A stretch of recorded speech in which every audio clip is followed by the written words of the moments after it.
안녕하세요. 서동현 박사입니다.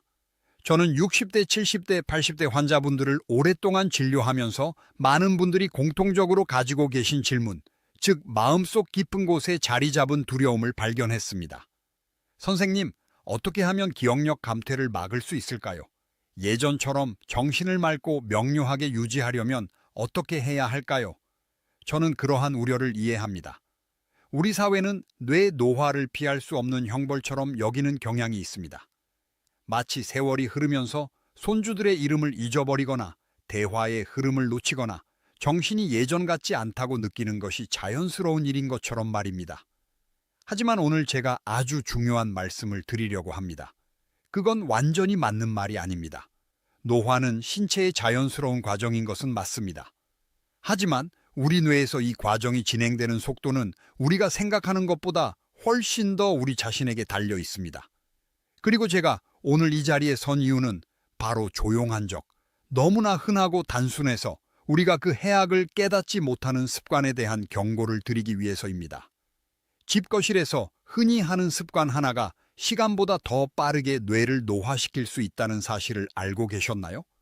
겉보기에는 무해하고 편해 보이지만 습관으로 굳어지면 기억력, 추론 능력, 그리고 삶의 질에 심각한 악영향을 미칠 수 있습니다. 맞습니다. 오늘은 바로 이 문제에 대해 이야기해 보겠습니다. 이 문제를 수면 위로 끌어올려 왜 이 습관이 그토록 위험한지 알아보겠습니다.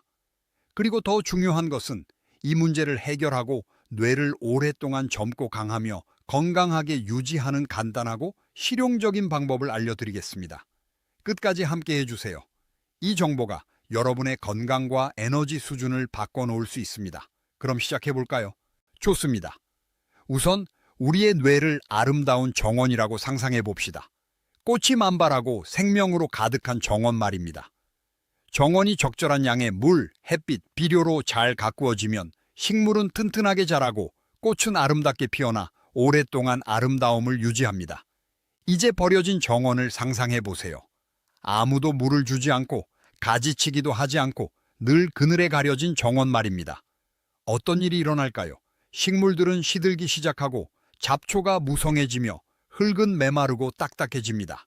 정원은 제때를 채우지 못하고 늙어 죽어버립니다.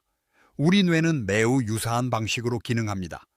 젊고 강한 뇌를 유지하려면 두 가지 주요 연료가 필요합니다. 첫 번째는 가장 잘 알려진 혈액으로 뇌세포에 산소와 영양분을 공급합니다. 두 번째는 그만큼 중요하지만 많은 사람들이 간과하는 것인데 바로 자극입니다. 새로운 정보, 도전, 흥미로운 대화 등이 여기에 해당합니다. 우리가 움직이고 말하고 새로운 것을 배울 때 뇌는 뉴런들 사이에 새로운 연결을 만들어냅니다. 과학에서는 이를 신경가소성이라고 부릅니다. 신경가소성은 뇌가 스스로를 재구성하고 적응하고 새로운 경로를 만들어내는 능력입니다. 이것이 바로 뇌를 유연하고 젊게 유지하는 비결입니다. 자, 제가 앞서 언급한 습관이 어떤 결과를 초래하는지 살펴보세요. 겉보기에는 휴식처럼 보이지만 사실 이 정원에는 독과 같은 습관입니다. 이 습관은 두 가지 연료를 동시에 차단합니다. 머리로 가는 혈류를 감소시키고 더 나쁜 것은 자극을 차단한다는 것입니다. 결국 정원은 그늘 속에 갇혀 물도 없고 햇빛도 받지 못하게 됩니다. 이 습관은 매일 몇 시간이고 소파에 앉아 텔레비전을 보는 것을 말합니다. 문제는 텔레비전을 보는 행위 자체가 아니라 그것이 일상이 되고 도피처가 되고 하루의 유일한 활동이 될 때 발생합니다. 리모컨이 가장 친한 친구가 되고 소파가 유일한 동반자가 될 때 바로 그때 문제가 시작됩니다. 새로운 자극을 받지 못하고 혈액순환이 느려진 뇌는 마치 아무도 켜지 않는 기계처럼 대기 모드에 들어가게 됩니다. 그리고 멈춰있는 기계는 녹슬게 마련입니다. 이해를 돕기 위해 비유를 하나 들어볼게요. 예전에 약국에서 쓰던 바늘과 눈금이 있는 저울 기억하시나요? 그 위에 올라서면 바늘이 움직여 몸무게를 나타내곤 했죠. 이제 하루 종일 소파에만 누워있는 사람을 상상해보세요. 마치 그 사람이 체중계 위에 올라섰지만 움직이지 않고 그 자리에 그대로 있는 것과 같습니다. 바늘은 더 이상 움직이지 않고 그 숫자에 고정되어 있죠. 체중계는 사용되고 있지만 다양한 무게를 측정하는 본래의 기능을 제대로 수행하지 못하고 있는 겁니다. 우리 뇌도 마찬가지입니다. 몸은 소파에 누워 있지만 마음은 새로운 생각이나 아이디어를 떠올리는 대신 TV 프로그램에 갇혀버립니다. 이미지를 받아들이기만 할 뿐 생각할 필요도 없고 반성할 필요도 없고 창조할 필요도 없습니다. 마음의 바늘이 움직이지 않고 제자리에 멈춰 있는 것입니다. 제가 즐겨 쓰는 또 다른 비유는 우리 몸의 관절입니다. 만약 어떤 사람이 무릎에 문제가 있어서 의사가 휴식을 권한다면 그는 휴식을 취해야 합니다. 하지만 아무런 문제가 없는데도 일주일 내내 침대에 누워 무릎을 움직이지 않는다면 어떻게 될까요? 일어나려고 할 때 무릎이 뻣뻣해지고 아프며 움직임이 제한될 것입니다. 주변 근육도 약해질 것입니다. 뇌는 또한 움직임을 필요로 합니다. 이 움직임은 자극에서 비롯됩니다. 책을 읽거나 십자말풀이를 하거나 새로운 요리법을 배우거나 바느질을 하거나 친구와 다른 주제로 이야기를 나누거나 예전 여행을 떠올리며 손주들에게 이야기를 들려주는 것 모두 뇌를 움직이게 하고 뇌의 기능을 활성화시키는 방법입니다. 여러분, 소파에 가만히 앉아 화면만 바라보는 것은 마치 뇌에 깁스를 하는 것과 같습니다. 처음에는 그저 휴식처럼 느껴지지만 몇 달, 몇 년이 지나면서 이 깁스는 굳어지고 더 복잡한 작업을 해야 할 때면 머리가 멍해지고 생각이 멈춰버리는 경험을 하게 됩니다. 이처럼 무해해 보이는 습관이 뇌 노화를 가속화하는 가장 큰 원인 중 하나인 것입니다. 자, 이제 문제점을 직접적으로 살펴보겠습니다. 우리가 이렇게 게으른 소파 생활을 습관화하면 우리 몸 안에서는 정확히 어떤 일이 일어날까요?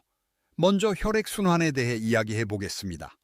오랫동안 편안하게 앉아 있으면 심박수가 감소합니다. 심장이 뛰는 속도와 강도가 약해지는 것이죠.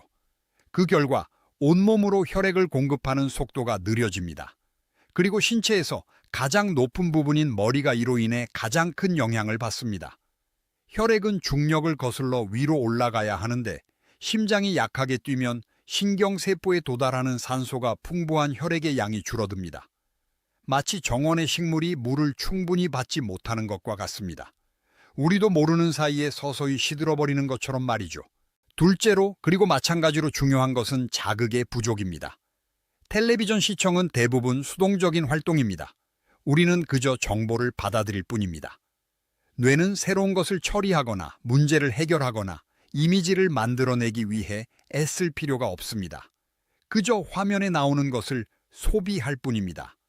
이는 예를 들어 책을 읽는 것과는 매우 다릅니다. 책을 읽을 때 뇌는 글자를 이미지, 소리, 감정으로 변환해야 합니다. 그것은 능동적인 정신활동입니다. 이 두 가지가 합쳐지면 악순환이 생깁니다. 혈액순환이 원활하지 않아 뇌가 더 쉽게 피로해지고 뇌가 피로해지면 소파에 누워 쉬고 싶은 마음이 더 커집니다. 그리고 쉴수록 혈액순환은 더욱 악화됩니다. 마치 눈덩이처럼 악순환이 계속되는 것입니다. 그렇다면 장기적으로 어떤 결과를 초래할까요? 이는 경미한 기억력 감퇴와 같은 경도인지 장애부터 더 심각한 질환까지 다양한 문제를 야기할 수 있습니다. 연구에 따르면 하루에 3-4시간 이상 TV 시청과 같은 앉아서 하는 활동을 하는 사람들은 치매, 특히 알츠하이머병 발병 위험이 더 높습니다. 치매를 직접적으로 유발하는 것은 TV 자체가 아니라 TV 시청으로 인해 발생하는 정신적, 신체적 활동 부족이 이러한 질병이 더 빠르게 진행될 수 있는 최적의 환경을 조성하는 것입니다. 그래서 저는 환자들에게 항상 이렇게 말합니다. 소파를 조심하세요. 편안하지만 함정이 될 수 있습니다. 그렇다면 이것이 일상생활에 미치는 실제적인 결과는 무엇일까요? 제가 몇 가지 사례를 들어 설명해 드리겠습니다. 제가 진료 현장에서 자주 접하는 상황들입니다. 누군가 들어와서 의사 선생님, 요즘 방에 들어가면 제가 거기서 뭘 하고 있었는지 기억이 안 나요. 라고 말합니다. 또는 수프를 끓이려고 냄비를 가스레인지에 올리고 거실에 갔다가 돌아와 보니 다 타버렸더라고요. 그냥 깜빡했어요. 심지어 며느리와 이야기하다가 갑자기 손자 이름이 생각나지 않았어요. 정말 깜짝 놀랐어요. 라고 말하기도 합니다. 이러한 사소한 기억 상실은 정원이 제대로 관리되지 않고 있다는 첫 번째 신호입니다. 그리고 그 결과는 뇌뿐만 아니라 온몸에 영향을 미칩니다. 혈액순환이 원활하지 않으면 만성적인 피로감을 느끼고 다리가 붓고 몸이 약해져서 집안일이나 산책, 일상생활을 할 기력이 없어집니다. 감정적인 결과도 따릅니다. 기억력이 예전 같지 않다는 것을 깨닫게 되면 좌절감, 슬픔, 수치심이 생깁니다. 많은 노인들이 당황스럽거나 대화를 따라가지 못할까봐 두려워 스스로를 고립시키기 시작합니다. 그리고 여러분, 고립은 정신 건강에 가장 큰 적입니다. 기억력 감퇴를 더욱 가속화시키기 때문입니다. 그리고 기분 문제도 있습니다. 자극 부족과 좌식 생활 방식은 노년기의 우울증과 불안증 발병률을 높이는 요인으로 작용합니다. 사람들은 점점 무기력해지고 짜증을 잘 내며 삶의 의욕을 잃어갑니다. 휴식을 위한 공간이었던 소파가 결국 감옥이 되어버리는 것입니다.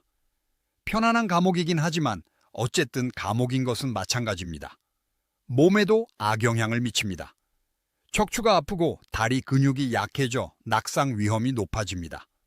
노인에게 낙상은 매우 심각한 결과를 초래하여 독립성을 잃게 만들 수 있습니다. 모든 것이 어떻게 연결되어 있는지 이해하시겠습니까? 소파에만 누워있는 습관은 정신 건강에만 영향을 미치는 것이 아닙니다. 신체, 심장, 기분, 사회생활에도 영향을 미칩니다. 이는 노화를 가속화하는 모든 요인의 복합적인 결과입니다. 하지만 처음에도 말씀드렸듯이 저는 단순히 문제점만 이야기하러 온 것이 아닙니다. 저는 여러분을 돌봐드리는 의사입니다.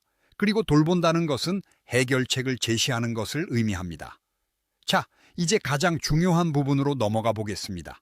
이 습관을 극복하고 뇌를 젊게 유지하기 위해 우리가 할 수 있는 일은 무엇일까요? 해결책은 소파에 다시는 앉지 않거나 TV 시청을 완전히 끊는 것이 아닙니다. 그것은 비현실적이고 너무 극단적인 방법입니다. 비결은 세 가지 핵심 요소에 있습니다. 바로 시간을 쪼개서 활용하고 몸을 움직이고 정신을 자극하는 것입니다. 첫 번째 핵심은 시간을 쪼개는 것입니다. 좋아하는 프로그램을 1시간 동안 시청하는 것은 괜찮습니다. 하지만 30분이나 40분마다 소파에서 일어나세요. 물을 마시러 가거나 다리를 쭉 펴거나 창밖을 보거나 방 안을 잠깐 걸어보세요. 이렇게 일어나는 것만으로도 혈액순환이 좋아지고 몸이 깨어나는 데 도움이 됩니다. 휴대폰이나 스마트워치에 알람을 설정해 두는 것도 좋습니다. 이것은 매우 중요합니다. 두 번째 핵심, 몸을 움직이세요. TV 광고 시간이나 프로그램이 끝나면 그 기회를 이용해 간단한 활동을 하세요. 꼭 격렬한 운동일 필요는 없습니다. 집안에서 조금 걷거나 계단을 몇 번 오르내리거나 간단한 스트레칭을 하는 것도 좋습니다. 마당이 있다면 마당을 한 바퀴 산책하는 것도 좋겠죠. 중요한 것은 몸을 움직이는 것입니다. 혈액이 순환해야 뇌에 영양분이 공급됩니다. 세 번째이자 가장 중요한 기둥은 바로 능동적인 활동으로 두뇌를 자극하는 것입니다. TV 시청 시간을 다른 활동으로 바꿔봅시다. 연속극 2편을 보는 대신 한 편만 보고 십자말풀이를 해보는 건 어떨까요? 아니면 새로운 기술을 배우거나 친구에게 전화해서 안부를 묻는 것도 좋겠죠. 요리를 좋아한다면 집중력을 요하는 새로운 레시피에 도전해보는 건 어떨까요? 책을 읽는 것, 하루에 몇 페이지라도 두뇌에 아주 좋은 운동이 됩니다. 그리고 여기 아주 유용한 팁이 있습니다. TV를 볼 때는 좀 더 능동적인 시청 습관을 들이세요. 관심 있는 주제의 다큐멘터리를 보거나 새로운 것을 배울 수 있는 프로그램을 시청해 보세요. 아니면 옆 사람과 보고 있는 내용에 대해 이야기를 나눠 보세요. 저 등장인물의 태도에 대해 어떻게 생각해? 이렇게 하면 뇌가 정보를 처리하고 생각해 볼 수 있게 됩니다. 작은 변화부터 시작하세요. 오늘은 TV 시청 15분 대신 집 주변을 산책해 보세요. 내일은 20분으로 늘려보세요. 이렇게 하다 보면 습관이 될 것입니다. 그리고 이 새로운 습관은 건강한 두뇌를 위한 최고의 비결이 될 것입니다. 친구 여러분, 마지막으로 여러분의 마음에 직접 말씀드리고 싶습니다. 우리는 평생을 일하며 살아왔습니다. 자녀를 키우고 어려움을 극복하며 우리만의 이야기를 만들어 왔습니다. 이제 인생의 황홍이에 접어든 우리는 쉴 자격이 있습니다. 소파에 앉아 편히 쉴 자격이 있습니다. 이는 당연한 권리이자 필수적인 것입니다. 문제는 휴식 자체가 아닙니다. 문제는 휴식이 방치로 이어질 때, 안락함이 정체로 이어질 때입니다. 수많은 역경을 함께 헤쳐온 당신의 몸과 마음은 여전히 애정과 관심, 보살핌을 받을 자격이 있습니다. 그리고 여전히 당신에게 큰 기쁨을 줄 수 있습니다. 마음을 근육이라고 생각해 보세요. 사용하지 않으면 위축되지만 매일 조금씩이라도 운동하면 강하고 건강하게 유지됩니다. 건강한 마음은 우리가 삶을 최대한 즐길 수 있게 해줍니다. 멋진 여행을 기억하고 손주들에게 재미있는 이야기를 들려주고 친구들과 함께 크게 웃고 새로운 것을 배우며 즐거움을 느낄 수 있게 해주는 것이죠. 그러므로 오늘 여러분께 드리는 제 부탁은 간단합니다. 거실 소파를 다른 시각으로 바라보십시오. 소파는 휴식을 위한 친구이지만 유일한 동반자가 되어서는 안 됩니다. 일어나십시오. 움직이십시오. 누군가에게 전화를 걸십시오. 책을 읽으십시오. 차를 끓여 창가에 앉아 지나가는 사람들을 바라보십시오. 세상은 여전히 여러분에게 줄 것이 많고 여러분 또한 세상에 줄 것이 많습니다. 평생 집과 가족을 돌봐왔던 것처럼 몸도 소중히 여기세요. 그것이 바로 여러분 자신과 여러분을 사랑하는 사람들에게 남길 수 있는 최고의 유산입니다. 건강하고 명료하고 행복한 노년을 누리세요. 따뜻한 포옹을 보냅니다. 저는 서동현 박사입니다. 당신을 정중하고 애정 어린 마음으로 돌봐드렸습니다. 다음에 또 뵙겠습니다.